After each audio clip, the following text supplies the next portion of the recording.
السلام عليكم ورحمة الله وبركاته. ولا أقصد هذا ولا كتقنية أو ميديا. والله واحد كأصل هذا مركز channel كصوب وقت حنا شركة الله يكون متكلمين كورالية. شركة الله يكون متكو حواي هور مركز channel كساولج وتحنا مقال عسون سجلنا حيس بدن. أوكي ما أنت وحدني ولا فيديو حيس بدن. لبعض فيديو محيين وانك مرحوم كدنبيلها سعيد علي معلم داود نيك جوي حاس كيسة ودور بالراديني أو بعد جوبي ما أنت عندنا بوليس كوسو جوليست إنك عندك كوسو ديجان. marka fiidiyowga hore sababta isla dhageysano bal ninkaan isla dhageysano habkii loo soo qabtay iyo cidii baxsisay iyo maxaan dhahay iyo meesha ku dhumanay si la sheegana waxa waaye waxa hawsha wax ka dambeeyay waa familigiisa iyo cidiisa ka dambeysay ninkaan markuu falka geystay isla maalintii waa la kaxay moota la saaray waxa la geeyay waxaan dhahay deegaanka عدو قبل كقول مدوك حاجة صدور بلوها يي كبعدي مركا عيد بوليس كمركا آذن وأركيني كان إنه عندها جعان كجوبين هاي جعان تصفى شيء صور كأركيسين جعان تسوق جعان كجوان جعان تانو حكينا ومركو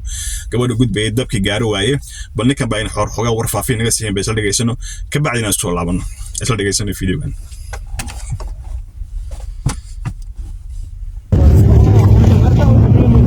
ciidanka hay'adda sirdoonka ee nabad-sugidda qaranka ayaa goordhaweed gacanta ku soo dhigay Said Cali Macalin Daawud oo ku eedeysan dilka marxumadda Aluul Cabdicasiis oo u geeriyootay dhaawac ka soo gaaray dab la qabadsiiyay jirkeeda. Ciidanka nabad-sugidda oo maalmihii la soo dhaafay kuurad joogay eedeysanaha ayaa ugu dambeyntiina ka soo qabtay deegaanka Caad xilli uu halkaasi ku dhumaalaysanayay. Allah u naxariistay Aluul Cabdicasiis ayaa jimcihii ku geeriyootay magaalada Muqdisho kadib dhaawacyo daran oo ka soo gaaray dabka la sheegay inuu qabadsiiyay ninkii qabay ee maanta la soo qabtay. Luul ayaa ka mid ahayd shaqaalaha garoonka diyaaradaha Aadan Cadde ee magaalada Muqdisho. Marxumadda ayaa waxay lahayd uur 6 bilood ah markii falkan loo geysanayay iyadoo sidoo kale ahayd hooyo kaliyeed ku ahayd korinta 6 caruur ah oo agoon ah oo nin kale markaasi ay u dhashay. Ninka dabka qabadsiiyay marxumadda ayaa waxay isguursadeen muddo hadda laga joogo 6 bilood ah iyagoo qoyska u sheegay inuusan jirin wax khilaaf ah oo ehelku ku ogaa oo ka dhaxeeyay. Si dhab ah looma oga ilaa ay hadda sababta ka dambaysa falkan argagaxa leh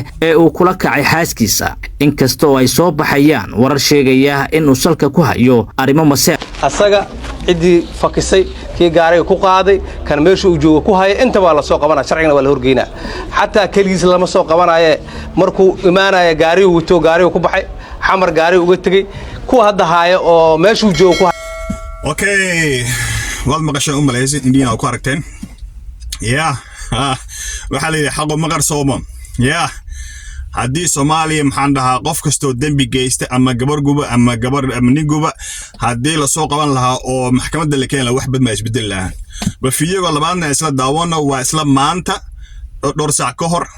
isagoo la soo qabtay oo gacanta ka guban oo airportka Muqdisho aadan cadow laga soo dejinayo aadan Cabdulla sorry بس فيديو كان يسولف دقيقة نكاسة كهالله نكان كهالله وحواي وقبل أبيهد وايه بس يسولف دقيقة فيديو كان اسمه مركان يسولف دقيقة إنه أنسكوا الله وانا مركان الحمد لله ما هذا سلابي وشكنا تي ما أنت درين كين ملسوكو ويكرو إذا سنه قبلين دباتي قعنت لوجو صادقي ما هذا سلاب عليه كدبحي وشكنا تي مدحوينها فدرال كصومالي حسن شيخ محمود رئيس الوزراء برلمانك هيئة أبنية وقابل سن وهرئيسو نساء ما هدوين هكا قارتو خير الله سيو وددالين ددالك واخبتين وانو كفرح سنة وانو كقنح سنة دولدن واكسوغيني وحان كلا عن شيءنا دو إلهي رالي كان نقضو لامها أمانك واجبكو تواقوتين لامها وقيبتا ديمانو maxkamadahan waxaan ilaa ka codsanayna ee madaxweynaha iyo ra'iisul wasaaraha iyo baarlamaanka kulli wixii dhiman inay dhameystiraan insha Allah gabadheeni meedkeedu waanu yaalaa filinti derbe ku jirtaa sida ugu dhaqsiyaha badan waxaan ka codsanaynaa cadaalad in la hor keeno ninka odayga oo gabadheeni dhibaatay maxaad u sheegi lahayd qoyska iyo ehelka iyo dhammaan ummadda Soomaaliyeed iyo meel kasta ay joogto falkaasi oo ah fal aad looga xumaaday qof walba Soomaali ah muwaadin Soomaaliyeed kamid ah wuxuu weydiinayay dadka kale malakeena eedeysanahay marka hadda sidee laabtu ummadda Soomaaliyeed noqon doontaa sidee dawladdu loo arkaya gaar ahaan xeer ilaalinta maxaa laga filanayaa iyo laamanka kale sida ku shaqada leh hawshan wallaahi waxaan caddaynaa Soomaaliya oo dhan maalinta gabadha la gubay ilaa halahaan fadhi uma yaalin hurdana uma yaalin shalay galabtii marka la dhahay okay waad maqashay u maleeyay indina waa ku aragteen marka ninkan waa in maxkamadda la keeno waa in gabadha suu u dilay isna loo dilo waay yes saas waaye ma aha in ninka chain la geliyo in la dhaxaan dhowr baa lagu heenaya meeshaan waxaas ma shaqeeyaan ninkan dambi geystay waa dambigi waa in soo gabadha dhaxaan u dilay isna loo dila dab uu qabadsiiyay waa inuu dab la qabadsiiyo ama waa in la soo qabto in maxaan dhahaa banaanka la keeno meesha waxaan dhahaa banaanka inta la soo istaajiyo say shacab kale ugu tusaale qaataan ninkan wuxuu falku geystay in dhagax lagu dilo ama la toogto maali caday say indhahu dadka u arkaan because dadka maxkamadda jooga waxay sameeyeen waa naqaana waxaan dhahaa waa laaluush dadka maxaan dhahaa xaq fiican waxaan dhahaa ma yaqaanaan the reason why because meeshaan hadii jeel la geliyo waxaan dhahaa cidiisa imanaysa lacag bay dhiibayaan ka bacdi ninka waa la soo deynayaa dhowr bari waxaan dhahaa meelaha ordaya ka bacdi hal ninka waa caadi suuqiisa galaya may taas ma ninkan waa in la dilo waa xaq way waxaan ka codsan lahaa waxaan dhahaa dadka fadhiya waxaan dhahaa meesha maxkamadda war ninkan waa dambiile waa in la dilo waay there is no other question laaluushkan waxa iska dhaafa haye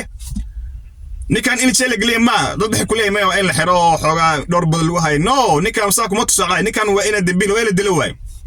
saada inii sheegayo laaluushkana joojiya ninkan waa in la dilo waay wax kasta oo dhacaba because fal geysta waa fal aad fulxum subhanallah ruux waxa loo adkaysan karo ma maanta xitaa waxa la sheegay xataa dhowr saac ka hor yaa so inagoo isla hawshan ku jirnaa ba haddana gabar kale waxay gubtay ninkeedii can you believe that dhowr saac ka hor baa waxa la sheegayaa gabar in waxaan dhahay ninkeedii gubtay bal ilaahay ku dhaaray fiiri marka way say marka dadka marka maalin kasta waa iska caadi ma meeshan sax waa meeshan dadka noo war xaqooda dadka siiya war ilaahay ka baqa Soomaaliyeey waxaylaan falash xuma ku dhaqaaqaysa iska daay qof la dilayo isla la dilayo min la midiinayo gabadh la gubayo war waxaan maxay ahay war in naxariista xeegan ka aad war meel ilaahay ka baqay subhanallah I don't know wallahi waxaan dhaano anu ku daalaysa anu waa nooga bay dhijina Soomaaliya wallahi bilaa marka walaalayaal saan ku shafiido waa gaaban yahay markaas ninkan waxa waaye wali maxkamad lama saarin